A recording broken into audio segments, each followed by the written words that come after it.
Skippyjon Jones by Judy Schachner. Every morning, Skippyjon Jones woke up with the birds. And this did not please his mother at all. "Get yourself down here right now, Mr. Kitten Britches," ordered Mama Junebug Jones. "No self-respecting cat ever slept with a flock of birds," she scolded, "or ate worms, or flew, or did his laundry in Mrs. Doohickeys bird bath." The lecture went on and on as usual.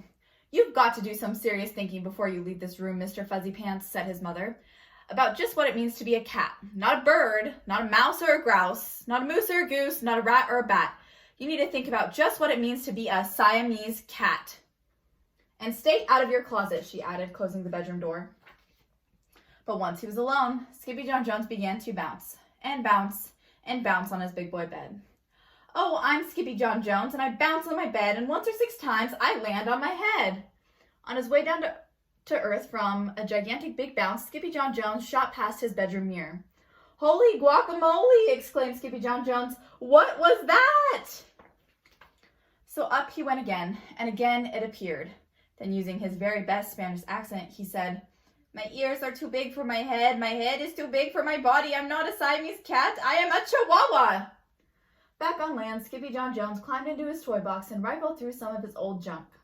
After he put on his mask and sword, he climbed onto his mouse. Skippyjon Jones began to sing in a muy soft voice. "My name is Skippito Frisquito. I fear not a single bandito. My manners are mellow. I'm sweet like the jello. I get the job done. Yes, indeedo."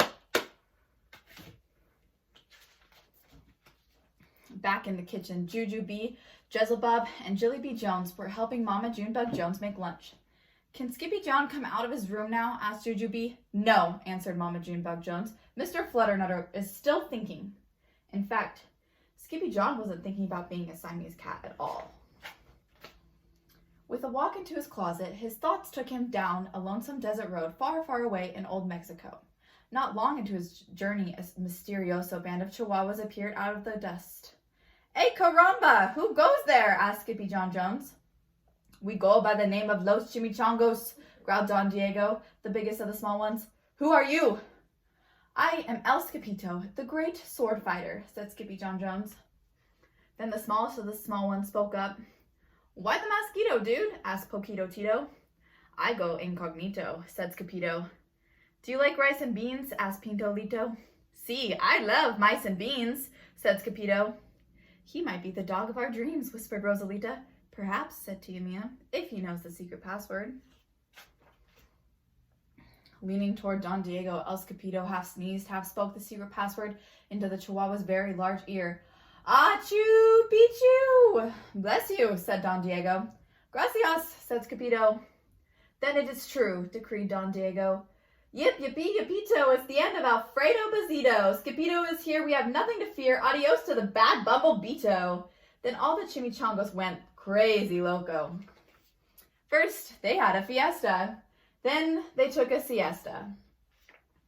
But after waking up, the Chimichangos got down to the serious business. Using his paw, Don Diego drew a picture in the sand of the great Bumblebeeto for Skippito to see. A hush grew over the Chimichangos so great that one could hear a whisker drop. "Alfredo Bazito," whispered the crowd. "A blimpo Bumblebeeto bandito." "See," said Poquito Tito, "the bandito steers all frijoles." "Not your beans!" cried Skippito, outraged. "See," Poquito continued, "red beans, black beans, Boston baked and blue, cocoa, coffee, kidney beans, pinto, and jelly too." "And now he comes for us," Poquito added. "Por qué?" asked Skippito. "Because we are full of the beans too." Then Don Diego stood tall in his most somber voice and declared, "Yo quiero frijoles." "Huh?" asked Skippito. "The dude just wants his beans back," said Poquito Tito, "and you are the dog for the job." "Me?" asked Skippito.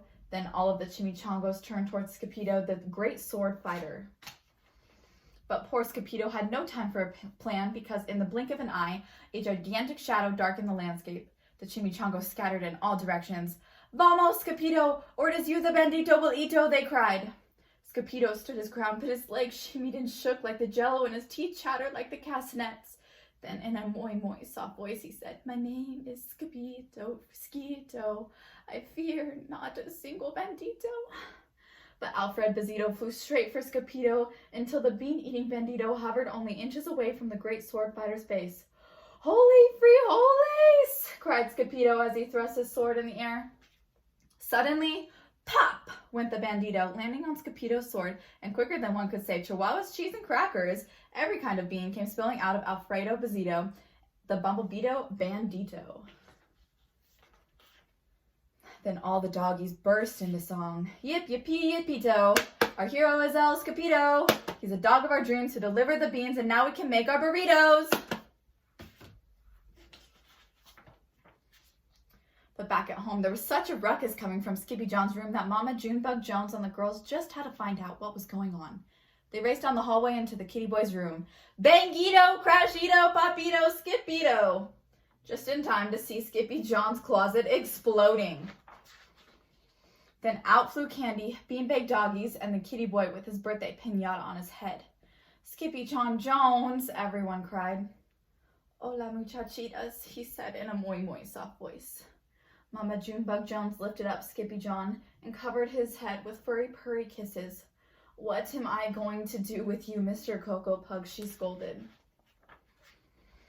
That night, when he was supposed to be going to sleep, Skippyjon began to bounce and bounce on his big boy bed. "Oh, I'm Skippyjon Jones with a mind of my own, and I'll bounce on my bed for hours. I know I'm a cat, but forget about that. Say goodnight, Skippyjon Jones," called his mama. "Buenas noches, mis amigos," said Skippyjon Jones.